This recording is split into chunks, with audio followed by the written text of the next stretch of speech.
Good morning, everybody. Good morning. This video is going to show you guys how to import rubrics into your own Schoology course pages. In particular, we're going to look at the professionalism rubric.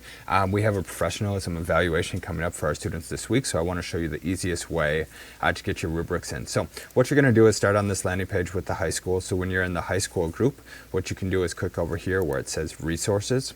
Under resources, you'll see the rubric that's already been created. So if you click here and you push add to course, you can add it directly to your course. So I'm going to add it to my training course. Once I add it to the training course, I will then be able to attach it to assignments. So now all that I need to do is go over to courses, and underneath courses, here's my training course. I can now create a new assignment, and I'm going to call this professionalism evaluation number 1. Once you name that, you will have to put it in a category, and that's why it is important that you have a professionalism category. So now I have it there.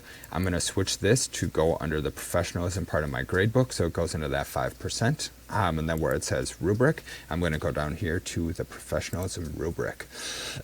And once you have that, you can just hit create. And then you will see down at the bottom is my assignment, which will allow me to then evaluate students. Once you've evaluated students on this rubric, you'll be able to just select numbers and give them feedback on where they land.